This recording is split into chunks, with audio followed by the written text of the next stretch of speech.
Seguimos en Únicamente Salud, amigos, estamos con nuestro segundo tema el día de hoy, como lo habíamos anunciado, es el bullying.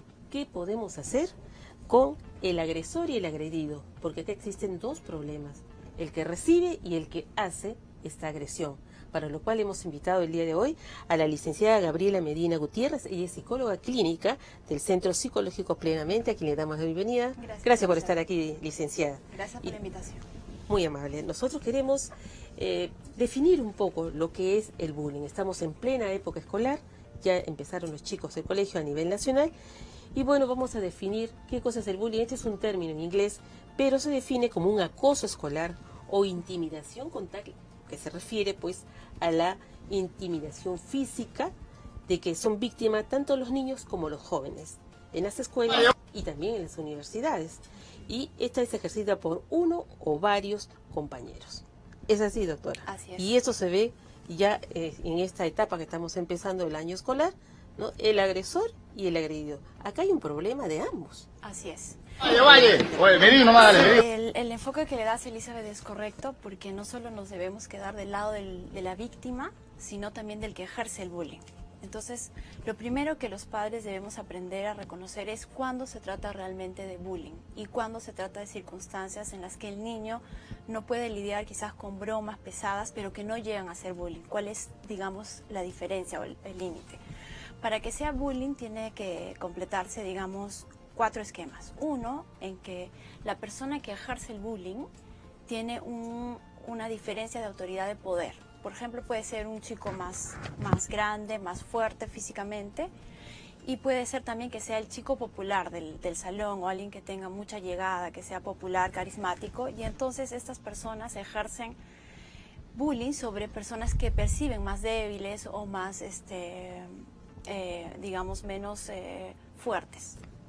Lo segundo es que la intencionalidad del que hacen bullying es real, o sea, hay una... de verdad buscan hacer daño, no es algo que pasa inadvertido. El que quiere hacer bullying quiere de alguna manera hostigar, someter, controlar a la persona. Y lo otro es que es algo repetitivo. Buscan quebrantar de alguna manera a la persona que está siendo víctima del bullying. Claro. ¿Okay? Ahora, ¿pero qué pasa en la casa? ¿Cómo un papá, una mamá, los hermanos, de repente los abuelos, cómo pueden detectar que algo está pasando en el niño, ¿no? Vamos a hablar de niños pues que están en la edad en la primaria, Claro. ¿no? Entonces, ¿cómo nos podemos dar cuenta de que algo está ocurriendo y que puede ser un bullying? ¿Hay algún síntoma? Claro que sí. Bueno, lo primero que los papás tienen que estar atentos es cuando el niño a veces está tanteando, no tiene la seguridad de llegar directamente y decírselo al papá por temor a que el padre reaccione o sobrereaccione. Entonces, lo primero que se tiene que hacer cuando un niño empieza a contarnos algo, que está siendo víctima, por ejemplo, en el colegio de acoso, de abuso por parte de uno o más compañeros, es que el papá tome esto con mucha calma, con mucha serenidad, y empiece a hacerle preguntas como si fuera un periodista, ¿no? Y decirle qué es lo que pasó, qué te dijeron, cómo te sentiste, qué reaccionaste, quiénes más estuvieron allí. Entonces, una vez que el papá recolecta esta información y se da cuenta que efectivamente su hijo está siendo víctima de un bullying, entonces ahí lo que tiene que hacer el papá es lo siguiente, ¿no? Podemos tomar estas precauciones. Primero, hablarle al niño de una forma que él no se siente que va a ser la víctima por siempre, ¿no? Sino decirle, ok, esta vez sí estás siendo victimizado, pero tú puedes salir de esta situación, empoderar al niño, decirle que juntos vamos a tratar de resolver esta situación. Entonces, el niño pasa de una situación de fragilidad que se siente a decir, ok, puedo resolver esto. Pero ¿cómo fortalecerlo? Sí, justamente. ¿Cómo fortalecerlo? Primero que nada, cuando un niño es de alguna manera agredido es porque lo han visto solitario. Generalmente agreden a un niño que es socialmente un poco aislado, ¿no? Entonces lo que hay que hacer es reforzar las habilidades sociales del niño, siempre. Tanto del niño que es agredido como del agresor, porque hay una debilidad de relacionarse socialmente adecuadamente en estos dos casos. Entonces el niño que es agredido debe buscar aliados. O sea, deben en el salón tratar de comentarlo con sus compañeros, ver si ellos también han sido víctimas, entre ellos decir cómo pueden ellos reaccionar frente a esta situación, ¿no? Otra cosa importante es ayudar al niño, por ejemplo, le gusta pintar, llevémoslo a clases de pintura. ¿Por qué? Porque si el niño encuentra otros ambientes en los que él no es víctima de bullying, entonces el niño sabe que hay otros ambientes en los que él no va a sentirse así, y esa tranquilidad que encuentra en otros ambientes en los que se siente a gusto lo traslada a las situaciones en las que él es agredido. Por eso es muy importante que el niño desarrolle actividades sociales. Claro. Ahora, según datos del Ministerio de Educación, licenciada, son 26.000 casos de 2013 al 2018. Todavía estamos empezando el año escolar, no tenemos estadística desde este año, ¿no? Pero es una cifra bien alta. Sí. ¿A qué se debe, qué causas son las que motivan que esta tendencia de cifras, ¿no?, vayan incrementándose? Así es. ¿Por qué? Porque aquí básico es la familia, ¿no? Los Sí, padres, claro. el entorno familiar, ¿no? ¿Qué está ocurriendo? Bueno, lo que está ocurriendo, o sea, siempre vemos a diario violencia, agresión, ¿no? Entonces, esto es una expresión más de la agresión. ¿Qué está pasando con el niño que ejerce bullying? Es un niño que está pasando por un malestar psicológico de todas maneras. Es un niño que está presentando varios problemas. Por ejemplo, que una baja autoestima. Los niños que ejercen el bullying son niños que tienen una muy baja autoestima. A veces prefieren resultar los peores niños del salón, a pasar inadvertidos. O sea, eso da cuenta de cuán abandonado se siente el niño a veces, ¿no? De que prefiere llamar la atención a una costa de convertirse en el niño agresor, en el niño problemático, pero que alguien de alguna manera les preste atención. Claro. Entonces eso está hablando quizás de mucha soledad que están pasando nuestros hijos, ¿no? Bueno, y es lógico, doctora, porque papá y mamá tienen que salir a trabajar. Así es. Hay hogares que están pues también papás separados, ¿no? Sí. Entonces los niños prácticamente están en el medio. Entonces esa guía, esa orientación que se le debe dar no existe, ¿no? Así es. Entonces esta tendencia de casos pasa seguir incrementándose. Sabemos muchos casos de violencia, Sí. ¿no?, que existen en todo el país, ¿no? Entonces los niños prácticamente se hacen solos. Ahora, otro factor que usted indicaba, doctora, de cuando el niño es solitario, está aislado, ¿no? Pero también hay caracteres, ¿no?, que hacen que un niño no siempre va a ser explosivo permanentemente, ¿no? Entonces hay el fuerte y el débil, ¿no? Entonces se aúna un factor más, ¿no? Entonces es como un cargamontón que se le estaría haciendo al niño que recibe estas agresiones. Claro, yo creo que tanto el niño que recibe la agresión como que él comete la agresión, se está hablando de problemáticas en ambos lados de alteración en sus habilidades sociales, ¿no? O sea, del agresor porque necesita agredir a otro niño. ¿Por qué necesita agredir a otro niño? Porque este niño, de todas maneras, en casa, tiene que estar recibiendo conductas de agresión. Son niños que están siendo maltratados, entonces valdría la pena también preguntar, que los papás digan cuál es el ambiente en casa. Son niños que escuchan las peleas entre los padres, cómo yo lo llamo a mi hijo, cómo se llaman entre ellos, cómo yo trato a mi esposo, a mi esposa. Entonces, si los niños crecen en un ambiente de violencia, crecen niños frustrados, ¿no? Entonces esa frustración de todas maneras va a salir a través de una agresión, a través de la violencia. Claro, pero también tiene un rol importante el profesor, el tutor de repente del aula, ¿no? En hacer poder detectar que hay un problema allí en el salón, ¿no?, en el salón de clase, y es la persona indicada en avisar a los padres del niño o a quien estén a cargo, ¿no?, que hay un problema. Claro. Ahora, el factor del profesional, del psicólogo en un colegio, no hay en todos los colegios un psicólogo, también para poder determinar que hay ahí un problema en el niño, ¿no? Sí. Entonces la situación se hace más compleja. Se hace más compleja. Sí, es cierto, falta un acompañamiento de un especialista, ¿no? Un psicólogo, digamos, que pueda asesorar a los profesores, porque a veces, muchas veces pasa que los profesores tienen buena voluntad, pero a veces acompañado de malas estrategias que empeoran o hacen que el problema sea más difícil de resolver. Entonces yo sí pienso que tiene que haber como un acompañamiento entre padres y maestros. O sea, por ejemplo, si en una reunión de padres de familia se me acerca otro padre y me dice, mi hijo me ha dicho que su hijo lo está maltratando, ¿no? Entonces ahí claramente yo, si soy madre de un hijo que está agrediendo, pues también me lleva la preocupación de saber qué está pasando, ¿no? Entonces se debe trabajar en conjunto, avisar a los maestros, ponerlos al tanto de que está pasando estos casos de bullying y que los maestros estén atentos para que puedan estar observando, ¿no? Y que tanto esto sea tarea tanto de los padres como de los maestros, de los tutores, porque esto pasa a veces cuando en el colegio los niños están, digamos, sienten que no hay un acompañamiento, que no los están siguiendo, que no los están viendo. Pero sí, lo primero desde la casa, o sea, hay que trabajar, hay que ser padres presentes. Eso es. Todo esto se origina porque los niños se sienten o bien que no los escuchan, frustrados porque no se sienten comprendidos. Entonces todo eso termina siendo para ellos un malestar. ¿Y cómo sacan ese malestar? A veces agrediendo a otros niños. Claro. Ahora, ¿es posible, doctora, que se presenten casos cuando el agresor, el niño agresor, se encuentra con otro también que le responde de la misma manera, ¿no? Entonces hay un choque de ambas partes. Claro. Bueno, en ese caso sí puede darse el caso de que la violencia pues se exacerbe porque es un niño violento con otro niño violento, ¿no?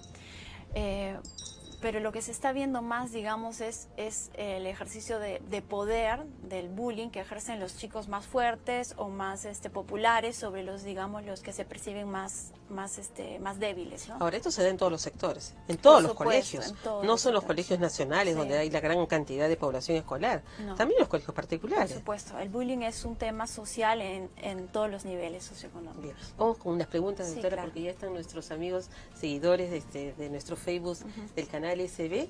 Estamos con pregunta. ¿Qué rol cumplen los espectadores de las situaciones del bullying? Dice Diego Gutiérrez Peña. ¿No? ¿Sería una solución expulsar al niño o adolescente que se le ha llamado la atención para hacer bullying y sigue haciéndolo? Ah, qué buena pregunta. Bueno, cuando se identifica a un niño agresor, entonces los papás son los primeros en hablar con el niño y ver qué es lo que le está pasando, ¿no? Si luego de, digamos, implementar algunas medidas de seguimiento, pero el niño no puede controlar su instinto agresivo y sigue cometiendo agresiones a otros compañeros, entonces se recomienda de todas maneras que los padres busquen ayuda profesional, porque a veces este malestar que puede estar causando el niño se puede deber a otros problemas sin resolver, ¿no? Alteraciones de la personalidad que son más profundas y que valdría la pena que el papá se acerque, converse con un profesional, ya sea un psicólogo, un psiquiatra, y puedan encontrar qué es lo que está causando que este niño se comporte así. Claro, porque siempre cuando ocurre algún choque de niños, ¿no? De este bullying, el primer paso que ocurre, licenciada, es que la directora llama a los papás, ¿no? De los dos, ¿no? Para conciliar, ¿no? Es adecuado de esta manera, conciliar, indicar, y ahí se le puede aprovechar para decirle, bueno, su niño tiene un problema, vaya a una consulta con el psicólogo. Sí. ¿Es adecuado? Sí, es adecuado, es muy adecuado. De que- repente lo toman los padres de una manera no tan afortunada, de repente. lo Por los prejuicios, ¿no? Claro, lo peor que puede pasar es que un papá no se entere de lo que le está pasando a su hijo. Porque si no sabemos que algo ocurre, no podemos solucionarlo. Entonces, como le decía, este es un trabajo conjunto de los padres, los profesores, tutores, directores. Si está pasando algo, llamar a los papás de los niños que están cometiendo agresión y decirles, está pasando esto con su hijo. ¿De qué manera el colegio puede ayudar? ¿De qué manera en la casa? Si después de tomar medidas en el colegio, en la casa, la agresión persiste, estamos hablando de una situación más problemática y ahí es donde debemos acudir a un especialista. Claro, pero por lo regular, a veces los padres, por falta de conocimiento y quizás por falta de información, ¿no? Llevar a un niño al psicólogo, ¿no? Entonces se le hace sentir un poco mal y siempre se asocia, bueno, ¿yo para qué voy al psicólogo? No estoy loco, ¿no? Y esa es una frase cliché del licenciado. Claro, eso es algo contra lo que nosotros tenemos que ya, o sea, cambiar esa visión, porque un niño que va a un psicólogo no es un niño loco, sino es un niño que está pasando por algunos malestares psicológicos, son etapas. Conviene bien entender, cuanto más temprano se le lleva a un niño a una consulta psicológica, es más fácil su recuperación. No esperemos a que lleguen a los 15, 16 años, que los niños estén en drogas, con las malas juntas. El problema se complejiza, hay un sufrimiento de... Una cosa trae a otra. Por supuesto, entonces cuanto más temprano nosotros podamos ir, tomar evaluaciones a los niños, ver lo que les pasa, y nosotros dar tiempo a nuestros hijos. La comunicación es clave, no todos los días fomentar...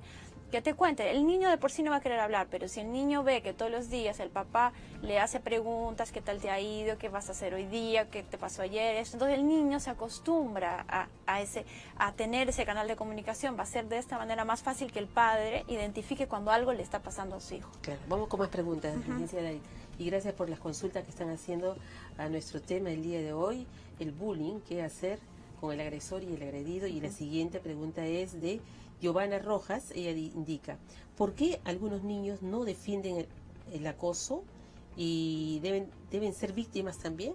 O sea, no hay defensa para el niño, sino ¿por qué algunos niños no defienden al acosado? ¿Acaso temen ser víctimas también del bullying? Sí, por supuesto.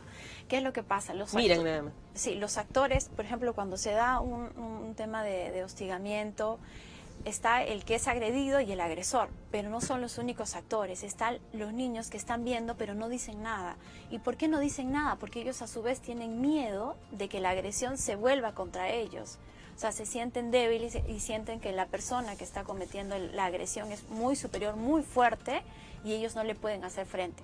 Pero a esos niños que ven que un compañerito está siendo agredido, ustedes no saben la fuerza que tienen si ustedes entre niños se agrupan, conversan, porque solamente el agresor puede actuar cuando ve a un niño aislado. Entonces, si los niños hacen fuerza, no van a estar más protegidos. Claro que sí. ¿Y se da mucho más en varones que en niñas?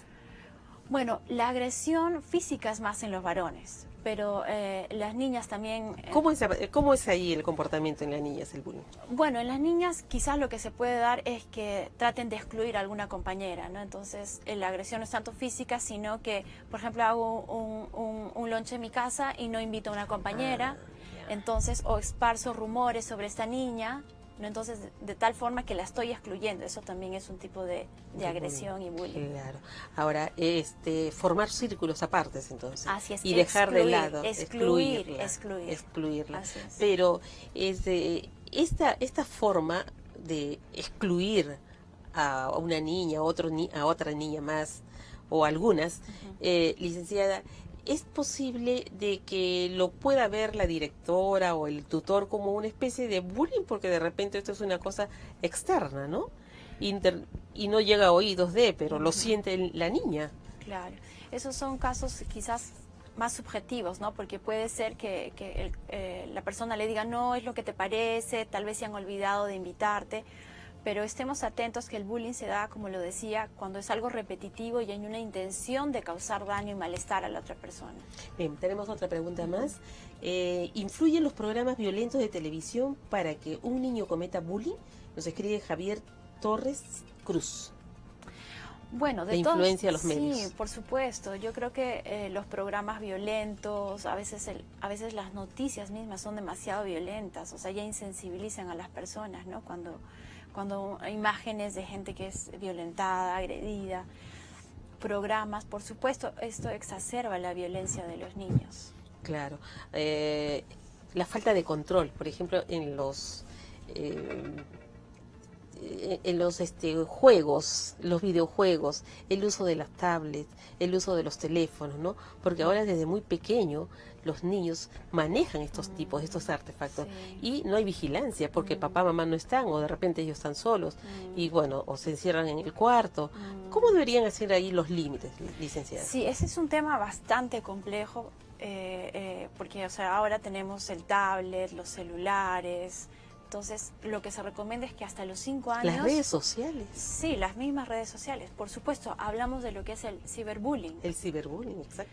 Que es el acosamiento en las redes sociales, ¿no? Entonces, ¿cómo proteger al niño? Primero, o sea, cuando son muy chiquitos, hasta los 5 años, los padres siempre deben acompañar cuando el niño está viendo televisión o internet, porque así pueden ellos darse cuenta qué es lo que los niños están viendo, porque a veces parece que no, pero una imagen muy, muy fuerte que el niño no pueda elaborar puede generarle perturbaciones importantes. Entonces estemos muy atentos, no es una cosa así muy simple.